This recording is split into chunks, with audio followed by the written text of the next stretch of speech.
5, 4. I don't think so. No. Ooh, the sun is shining. We're back in the trap house. We're back in our respective trap houses. Please lower your speaker volume, Mister No Headphones. I'm so sorry. You're excused and apologize. Apology accepted. Apology Apologized. accepted. You have apologized. Uh, That I have. And now you're facing away from the microphone, speaking away from it, and I was no one can I hear was you. gonna send you. So I googled the name of a certain fitness figure that is very dear to us, and I just looked on my right screen and I saw this, which was pretty funny. Sorry, inside jokes here. Muscle and Feels, another episode back to back, not in Milo's trap house, but in our respective trap houses because this is a bit more time efficient, and I think the outcome is nearly the same. The sun is shining. After constantly raining today and the weather looking like absolute horseshit, how do We're we joined feel? today. Wait, Huh? we're joined today by my supervisor once again, Mia. unbudging, unmoving, unyielding, permanently demanding I work more and more. Mia That is Wolf, Mia. Mia Wolf, my cat, the resident cat. doctor said. Resident Doctor, Resident Evil, and most importantly, reviewer 3 and 4 on every one of our papers that we've self-published on our journal. The The editor journal, of the journal that's kept desk rejecting your papers. You know, they see your paper, they're like, nah, we're not even interested. That's exactly. my cat.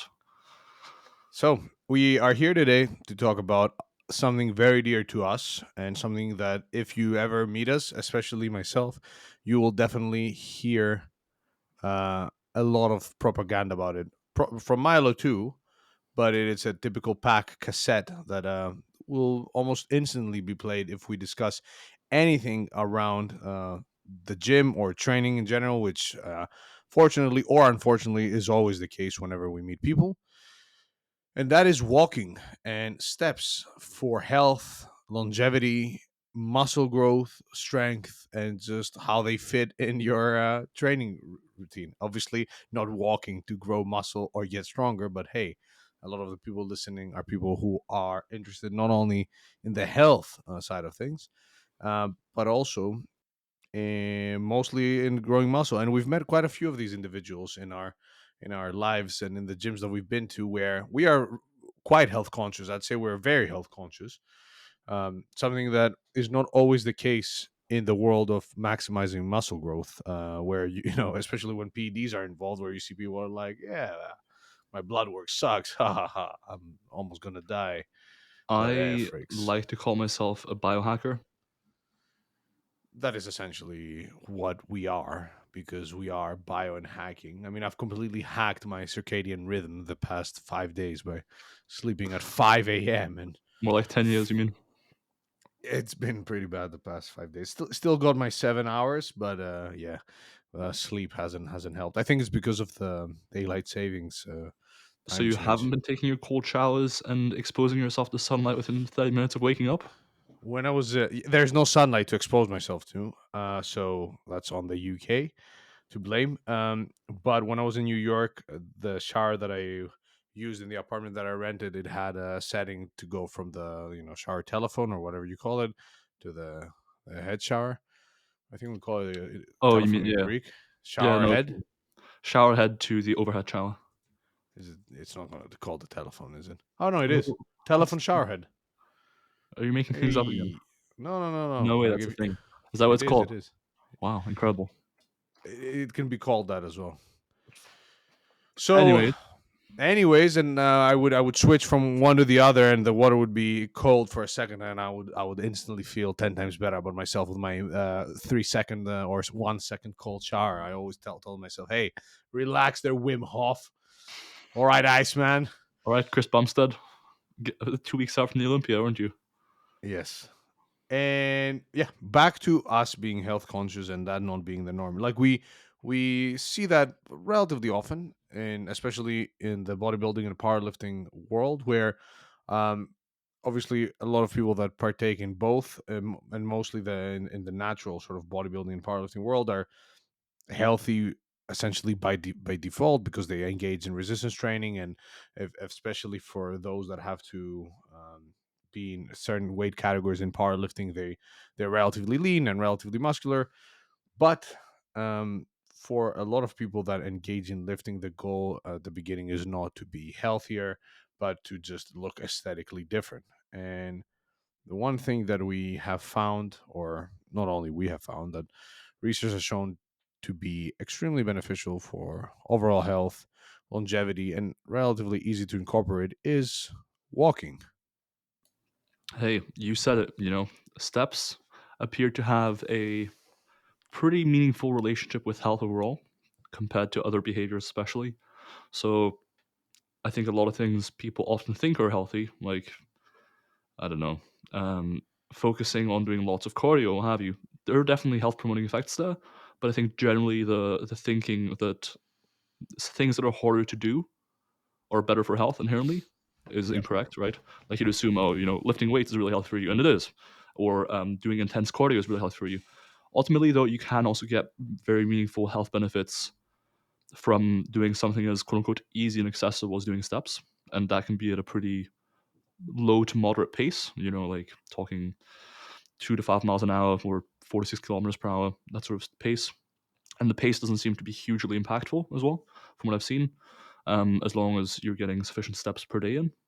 But yeah, like compared to even weight loss or fat loss, something people assume is super helpful for health, and it can be depending on what that body fat distribution looks like, how much fat we're talking about, and so forth. But actually, increasing your step count from, say, a few thousand steps a day, or maybe 20 minutes a day on average, 30 minutes a day on average, to an hour to an hour and a half a day on average, can yield equal or greater benefits for your health. Yeah, for sure. And although it's viewed as something easy, yes, going for a short walk versus a short run is much easier, but maintaining a level of physical activity equivalent to what you need to maximize the health benefits from walking is still something that requires effort, because you need to be hitting 7+ thousand steps per day.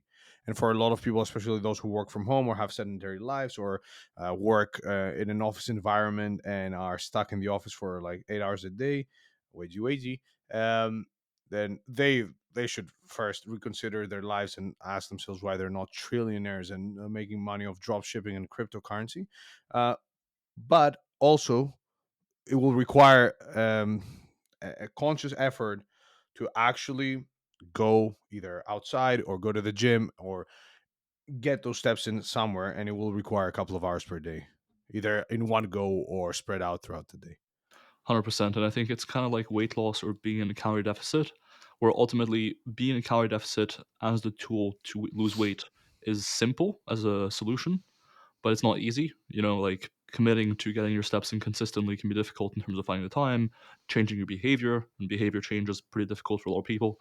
Um, Us included to an extent, like becoming more productive can be difficult. Consistently adhering to certain things that you don't necessarily enjoy doing at first, especially, when you first start doing more steps, or when you first start training in the gym, for example, it may not really be for intrinsic motivation reasons like, oh, I really enjoy this already. First time you lift it, you probably want like, wow, this is the best thing I've ever done. I want to do it the rest of my life. It might have just been, oh, I'm doing this as a means to an end of getting more jacked, looking better, whatever it might be. And I think with steps, it's the same thing, where initially when you get started, it may be because you're aware that, hey, it's a good thing for health, what have you.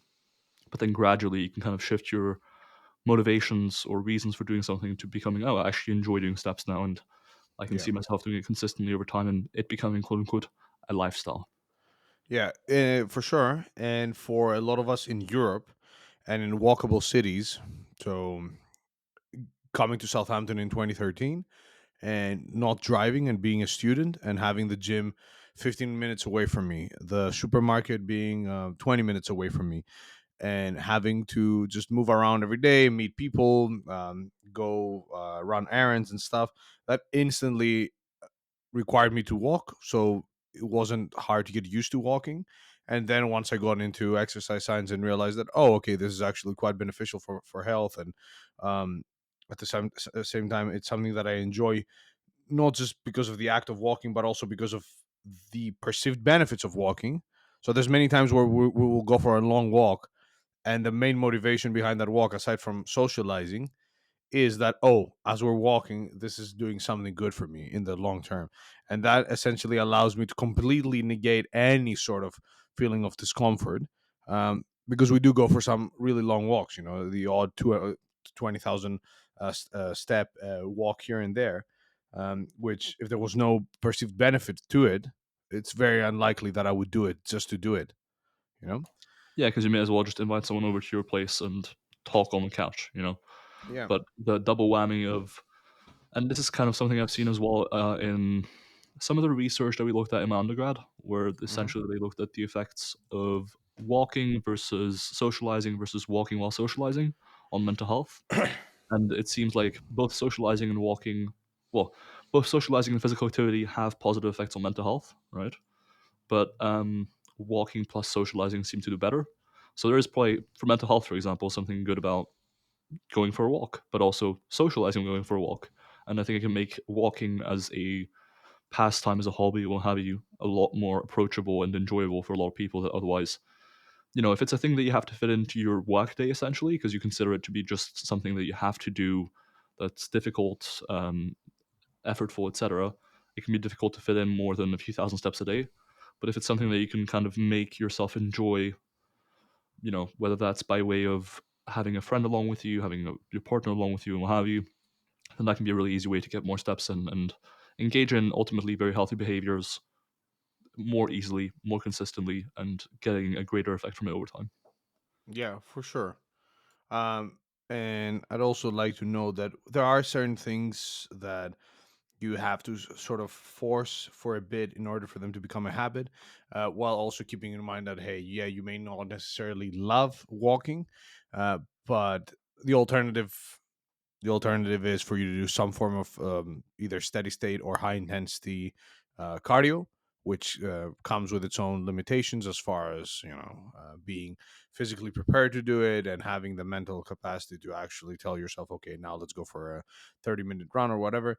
But at the same time, building the habit of walking and ensuring you're hitting 7 to 10,000 steps a day, which, yeah, sure, requires some effort. It's not completely effortless, but at the same time, it's not insanely difficult. Is a habit that can really, once it becomes a habit and is sort of on autopilot, it's something that can significantly benefit your health. And if you're a hardcore lifter, it's a very low impact way for you to benefit your health without having to actually potentially look into, I don't know, harder forms of cardio. Although terms are going to apply, like you doing 1 or 2 cardio sessions per week, it's not like it's going to affect your performance much, if at all. Yeah. So the interesting thing with, I think, combining lifting and walking for health, right? Let's assume those are the only two things you do for health. There is likely a crossover where, because you lift, you don't necessarily need to do quite as many steps overall in your day to day life Hmm. in order to maximize quote unquote your health, right? Like there is probably an effect of general physical activity. And then there's an additional effect of, well, lifting benefits you in these ways and doing steps benefits you in these ways. They're distinct. And so there might be like a synergistic effect where, for example, lifting can increase your bone mineral density, it can increase your muscle mass and help with sarcopenia down the line. Like even if you lose some muscle mass, you still have enough to move around. So it's health promoting in that way. Um, but so when interpreting the steps research, like looking at, okay, well, how many steps is associated with the best health, you can kind of take into consideration, well, cool, if you train twice a day, 6 days a week, you may not need quite as many steps as if you train twice a week. There's a bit of a crossover there. But generally, you do see that it's beneficial for health to do more steps. And the final thing is, generally, when you're considering what's called the interference effect, which is essentially the extent to which, or the process by which, doing both strength training or lifting weights, for example, and doing some sort of endurance training, like doing steps or running for in football or running as its own hobby or doing any sort of endurance training, can interfere with one another in terms of the adaptations and the improvements you see. That's called the interference effect. And I think generally there's a few kind of heuristics to follow when it comes to minimizing that interference effect. One of them is minimizing the intensity of choreo performed. And so steps accomplishes that pretty well, where, because you're doing You're The walking in a listener is literally Mia right now. So that's indeed. for only for the people watching Milo's cat. For the people listening, Milo's cat is just almost like like a doll, almost like something that is not. Like, she's not moving. She's okay now. She moved, but she was just there, mad dogging the wall, I guess. But And like now she's for mad looking at the computer. She's looking at the screen. She's had enough. Um, yeah. So with interference effect and minimizing the impact of doing cardio on your hypertrophy and strength gains, generally a few heuristics apply. One of them is minimizing the intensity of that cardio and overall the volume. With regards to intensity, walking kind of takes care of that because on a continuum from standing to sprinting at full speed, walking is relatively low intensity, right?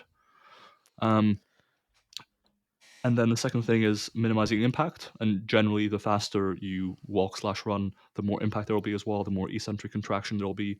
And generally, eccentric contractions are a bit more fatiguing than concentric contractions. And there's also the fact that impacts themselves can be a bit fatiguing. So walking can be a relatively low fatigue way of getting plenty of physical activity in, Mhm. and that's probably why it's beneficial for health without being too detrimental to your lifting. Now, there can probably be a case, especially when you're deep into a cut, or for example during contest prep, where doing too many steps is detrimental to your recovery to a meaningful extent, right? Like if you're in contest prep and you're doing much above 20,000 steps, I think for some people, or at least I'd hypothesize that at that point, you might be impeding recovery for your lower body to an extent. Yeah. But I think within most reasonable constraints, like 10, 15,000 steps for most people, it's not a huge concern, especially if the walking's done at like a full walking speed. It's like at a brisk walk speed. So yeah, those are considerations to have when combining walking with lifting. Yeah. Let's talk about some of the potential benefits of walking. And it's important, I think, to also factor in that our audience, at least 99.9% of them, are also lifters. So lifting, like just 1 hour of lifting per week, can significantly reduce or meaningfully reduce the risk for all cause mortality and just improve health overall, bone density, and so on and so forth. And adding walking on top of that helps you tick even more boxes. Because again, another assumption that we can sort of bake into this is that a lot of the people that engage in lifting and would listen to this kind of podcast are also eating relatively healthy, at least on average. Um, so, do you want to quickly summarize the results of the infamous study that we often cite? Yeah, for sure. So broadly speaking, doing steps is good for you health wise. A very sort of broad outcome that we can look at that encompasses a lot of things is all cause mortality. So, all cause mortality refers to your risk of dying over the next, for example, 5 years from anything, right? That could be Mhm. cancer, could be diabetes, could be a heart attack, could be a variety of things, right? So, it's kind of a very rough, broad, but pretty good way of looking at health overall, encompassing a lot of things, right? So a relatively recent meta-analysis by Ahmad and colleagues. I'm trying to pronounce that correctly. I'm not sure if I was. I think it's Looked at yeah. I think the second one is the okay. surname. In this case, yeah, I'm not sure. So Jayedi et al. Or Ahmad et al. Looked at this. It was entitled "Daily Step Count and All-Cause Mortality: A Dose-Response Meta-Analysis of Prospective Cohort Studies." In this study, they looked at a lot of prospective cohort studies, looking at the association between the number of steps being taken by different populations and their risk of all cause mortality over, I want to say, 5 years or so, over the time period that was tracked, essentially. So, what you see in that meta analysis is that as the number of steps went up from about 2,000 all the way up to about 16,000, the risk of dying, essentially, from all cause mortality, went down. So when performing about 2,000 steps, or about 3,000 steps actually, that was kind of the baseline that was treated as one, right? So that's the baseline that was being compared to. So when you took, for example, 4,000 steps per day, well, when people took on average 4,000 steps per day compared to 2,700 steps a day, they had a 16% reduction in likelihood of dying Mhm. in the next time period. Um, that risk kept decreasing, right, compared to a risk of one, all the way to 16,000 steps, where at 16,000 steps, there was a 66% reduction in all cause mortality. What's important to note is that there were diminishing returns. So it looks like past about 10,000 steps, the returns started to get a lot more diminishing. So Mm. when you went from 2,700 steps to 10,000 steps, you saw a reduction in risk of 56%. But then in the space of about 7,000 steps extra, you saw a reduction of 56%, right? But then when you went from 10,000 steps to 16,000 steps, you saw a reduction of an additional about 10%. So from 56 to 66%. So that's a pretty small improvement. Now, that might still be meaningful to some people, right? Like if you have a lot of time on your hands and you really want to optimize health, going from, say, 10,000 steps to 16,000 steps may still be a benefit that you consider worthwhile in terms of the time investment, and potentially like the trade off and what you could be spending your time doing otherwise. Um, but it's important to note that you likely get most of the health benefits with as little as 8 to 10,000 steps, but you can get additional, smaller, yet potentially meaningful health benefits going all the way up to 15, 16,000 steps. That's broadly speaking what this meta-analysis found. Yeah, and that's supported also by another meta-analysis of 15 international cohorts by Palush et al. This is one of those papers with like 20 something authors, and the formatting of the paper itself is pretty bad. So you like Yep, it's I just see the so one. many names, and yeah. So again, the benefit starts plateauing somewhere around 10. I mean, what they've done, which is really cool, is they've also looked at individuals over the age of 60 and below the age of 60. So for individuals over the age of 60, you can see that even at like 7,000 steps, you're getting quite a bit of a reduction. If you were to quantify it, how much would you say that is? Looking at the graph, at 7,000, yeah, I'd say about like a 30% reduction. Yeah. And then as you approach 16,000, obviously you're getting a bit more out of it. But even 7,000 steps for both individuals over and under 60 years old seems to still give you Yeah, quite a bit of a and health benefit. interestingly, in this meta-analysis, it looks like the plateau for people aged over 60 occurs relatively soon. So once you go past about 8 to 9,000 steps, there's not really any further benefits. But Mm, what's important to note there is that the confidence intervals are quite large. So all yeah. that means is that we didn't really have a ton of data to make super accurate estimates. It could be that we're off by some margin, whereas for a population of um, 60 and under, it seems like um, there is a bit more of a benefit to going higher than say 8 or 9,000 steps. Yeah, and even the author's conclusion is that their findings suggest mortality benefits, particularly for older adults, can be seen at levels less than the popular reference of 10,000 steps per day, and that adults taking more steps per day do have a progressively lower risk of all-cause mortality up to a level that varies by age. But yeah, 7,000 steps a day or close to 10,000 steps a day is even more easily attainable than anything we hit. So our average is around 12 to 13,000 per day on a if we look at a year's worth of data.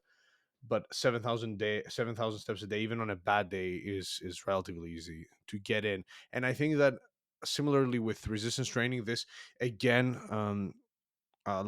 this again reinforces the point of, hey, something is much better than nothing. So if we look at the graphs in these studies, even for the individuals that did 5,000 steps per day, or even 4,000 compared to 2,000, there is still a what would you say, what, 20% reduction somewhere there in all Yeah, cause definitely. mortality.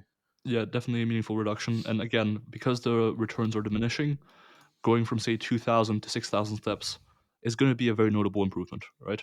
Whereas going from 10,000 to 14,000 is going to be a much smaller improvement. And so even if you're someone who's really busy and who thinks, oh, I don't really have time to add anything else into my lifestyle, that could be true, especially if you're already getting 10,000 steps in. I wouldn't necessarily push you towards doing more and more steps, right? I think at that point, with 10,000 steps a day, for example, and you're very busy and you have other hobbies and other priorities, that's perfectly acceptable. But I think if you're someone who's getting 2 or 3,000 steps a day in, you would likely see a notable improvement in your health. And I think it's worth prioritizing over some things, at least, depending on your priorities. Yeah, for sure, for sure. One thing that's worth addressing is how do you track your steps? So the easiest way, which I find mind-boggling, and it happens a few times with clients, is that they're not aware that their phone tracks their steps, or like they will sort of think about tracking steps as like something completely foreign to them. I don't know if I am biased because we've been tracking steps for such a long time, but your phone, if you have a smartphone, tracks your steps, and if you have an iPhone, you can even see your metrics there under the Health app. If you have an Android phone, I think for Android phones you may need a third party app. That there's plenty of free apps. I think nowadays, for Google phones at least, there's Google Fit, and then for Android phones, there's plenty of apps like Pacer. Pacer Yeah. is free to download, tracks your steps, provides you with some nice graphs, etc. But there's plenty of apps out there that do the same thing.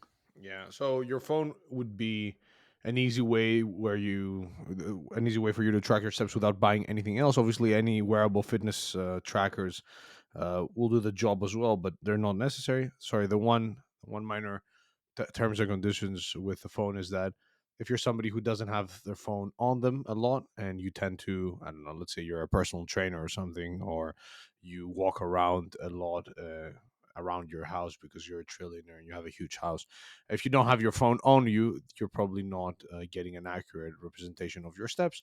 However, if you're getting 7,000 plus steps and you're doing extra steps without your phone on you, you can be sure that you've most likely hit your steps for the day. And if you don't have a huge house, get the fuck out of my podcast right now. Get out of here, bro. You have more important things to do than listen to the two weirdos talk about Indeed. walking. Back to the grind. Go, go, go. Normal people in their 20s, drugs, partying, us in our 20s, pension, Indeed. steps, cats, Forklifts. forklifts. Um, yeah, fitness trackers can be useful, but it's they're definitely not required. Yeah, and from what I've seen, and from what I've actually tested myself too, I don't want to overstate my confidence in this, but the accuracy and reliability of your phone as a means of tracking your steps is actually pretty decent. Yeah, And certainly, if you're aiming for 10,000 steps, it won't be off by enough to really matter, right? Like if you aim yep, for say 10,000 steps, even if it's off by 5%, you're still getting 9,500 steps. So you're still in a good spot. So I think for most people, it's such an accessible tool, a reasonably valid and reliable tool. And so I wouldn't really worry about getting anything else unless you have a specific use for it, like Pac mentioned. If you're on your feet a lot, but um, you don't get to have your phone on you all the times. yep. So I had, before becoming a mechanical watch enthusiast, I had an Apple Watch, and that was tracking my steps throughout the whole day. Um, and I had that actually for I think a year or two, and then I got into mechanical watches. So I'm not wearing an Apple Watch anymore, nor am I wearing my normal watch because it's for service, and I'm completely naked at the moment.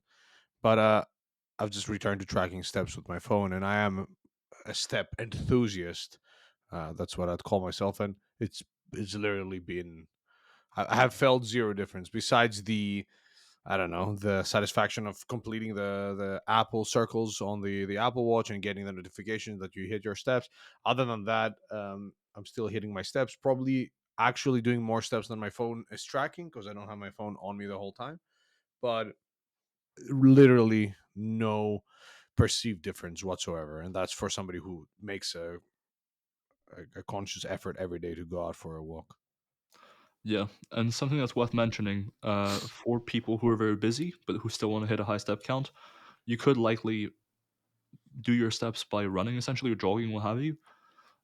So if let's say you have a busy day, you still want to hit your step goal, you're not too worried about the interference effect. Like you're not trying to maximize hypertrophy all the time, or you're willing to take some slight trade-offs in health for well, you're willing to trade off some minor hypertrophy or strength adaptation for a bigger return in health, then and you're really constrained on time, then doing your steps by jogging or running can actually be a very time efficient way of doing it as well. Um, I wouldn't recommend this all the time, especially if you're someone who's interested in gaining strength and muscle size, because running specifically seems to be one of the worst forms of cardio for combining it with lifting, right? Combined Yeah, compared to, for example, cycling or incline walking or rowing. The reason for that is again comes back to the fact that running has some eccentric muscle actions which are more fatiguing. Comes back to the fact that it has more impacts, which can be more fatiguing. Um, and to the fact that it's a relatively high intensity. Whereas with incline walking, for example, or cycling or what have you, the intensity can be more a less impact or no impacts. B, fewer eccentric actions, if no, if any. And finally, the intensity can be controlled a bit more. But if you're super time constrained, it can be a nice sort of little tool you can use to make your steps more time efficient. Yeah, another workaround could be buying not a proper treadmill, but rather these sort of bases. I don't know what they're called, but it's essentially just the base of the treadmill, and it's foldable. And Yeah, under desk treadmill. yeah, that Like that can also be a game changer if you're working from home, especially if you have a lot of calls, and especially calls that don't require you to be fully on alert the whole call, like conference calls and stuff. Um, Actually, not calls that don't require you to be on alert, but calls that don't require you to speak a lot all the time. Because obviously, if you have to give a 2 hour presentation and you're there walking at the same time, it may be a bit unprofessional. But for conference calls, let's say you have a 1 hour conference call and you're on um, your under desk. What did you call it? under desk treadmill. Under desk treadmill. Yeah, that's what it's called. If you're on that, then you can get maybe all your steps in for the day. I can see Mia through the mirror, and she's up for Indeed, something. just And chilling. those cost like anywhere between 150 to like 200. Well, anywhere between Yeah, 150 to like 300 there's a British pounds. couple considerations there. One caveat is obviously it requires you to have a standing desk, right? So if you don't have a standing desk, might not be ideal. The other thing is, and this is a shout out to Greg Knuckles. He'd discussed in the past some research looking at um, learning or sort of cognitive performance while doing some very low intensity movement, like walking on a treadmill at low speeds. And it didn't seem like it had a huge impact. If anything, it might have helped with some memory stuff, specifically like learning. Um, so I'd say if you can walk at a relatively slow speed and it doesn't impact your typing speed or your ability to focus on something, that can be a nice thing that you can just do for 2 or 3 hours a day on any given day and get like an additional 6 to 10,000 steps in that way. I'm talking like a mile an hour, barely even walking. So it's not making you unable to type well. It's not making you distracted. It's not effortful, and it can be a nice way to do it without having to do the 8 hours walking while working, because that can be, I think, for a lot of people too much. Because I think standing itself can be a bit Yeah, uncomfortable for a lot of people. So I yeah, think you don't want to be walking at a super slow pace all day. yeah, for You at least sure. want to have some sitting periods. But I think that can be a nice middle ground where it doesn't really impact your work and it doesn't really impact your how you feel during the workday either.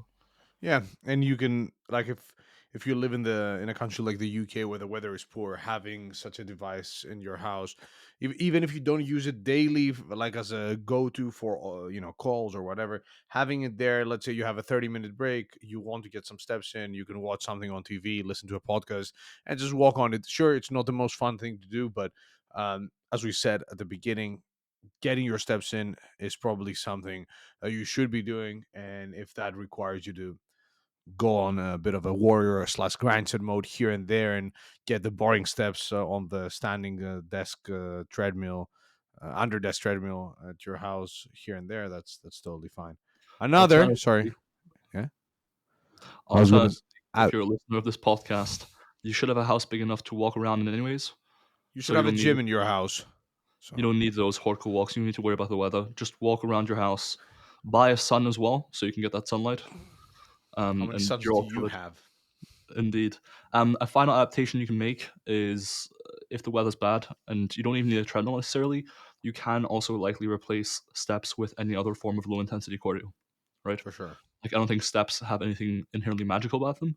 There are certain slight benefits like getting some sunlight potentially, which can help with circadian rhythm, and that might be part of what's happening here with seeing that steps have a positive health effect. There might be an effect of socializing, where I think generally when people go for walks, sometimes at least they'll go for walks with friends or with partner or seeing other people around them. That might have an effect as well. Yeah. However, I think that at least the physiological effect of cardio, or steps in this case, can be replicated using other modalities. So if you have a rower at home, if you have a cycle ergometer, if you have an elliptical machine, if you have a stairmaster, or a variety of things, in the case that the weather gets bad, even though it's not as easily trackable necessarily, or you have to combine metrics, which is a bit annoying, like for some clients, for example, where they don't really like to go for walks if it's raining outside, I'll tell them, hey, if honestly, if you can replace it with similar intensity cycling on an indoor bike, go for it. That's fine. It's a bit more difficult and annoying to track because then it means that you have to combine. Okay, well, I did 2,000 steps on this day, but half an hour on the cyclogometer. Um, that can be a bit annoying, but it is physiologically likely very similar in terms of health benefits. Yeah, for sure. Or the new hack, mall walking. So that's been something I did for the first time yesterday, The and in way the you said U.S. that as made well. it sound like the animal, like a mole walk. I don't even know what that is. The moles that dig tunnels and Oh, okay. molehills. You know, Mall walking above ground. Hey, wow. Ugh. yeah, exactly. It doesn't sound as cool as what you'd envisioned. Why do they walk like that? But yeah, mall walking or walking indoors in areas where you know In a the shopping wet center. shopping center. Yeah, because living in the UK, for example, yesterday I wanted to go for a walk with a friend, and we didn't want to cancel. And being able to walk inside a mall and just do circles was better than nothing. But hey, Or or you can just man up and do what I did today. There was a storm warning, but I really needed my steps, and I really needed to pick up my laptop from the repair center as well. So no hoodie, no jacket, walking around, storm warning. It was a good time. Got my 6,000 steps in from that walk. Sometimes you just gotta up your grind set and then you know relish in the feeling of having a huge mansion where you can walk around in anytime you want. With many mechanical watches, like Pax kept flexing on this podcast. Um, and sometimes you have to buy your own mall as well to walk in. yeah, exactly. That was exactly my next point. Like, or buy your own mall, buy a new computer because who repairs their computer?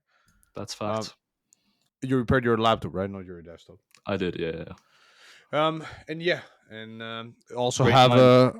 have a really like have a doctor stationed, and also like a mini hospital at your house, so you don't have to get any steps in because who gets steps in? Like we have money to make. That's Anyways, fact. on that note, get your steps in. Awesome Get your reps in, get your habit. steps in. If you get your lifting in at least 1 hour a week, and your let's say average 10,000 steps per day, you are ticking a lot of boxes for your general health. Do that for 30 years and chances are you're going to be looking just fine. From your blood work will look great, your resting heart rate will look great, and overall you'll feel better. Not a medical doctor, so this is just speculation and not medical advice. Not doctors, but next episode, we'll be coming at you with our top investment tips for making zero money and buying a mansion. Yes, from us to you to all of us. Pow! Peace.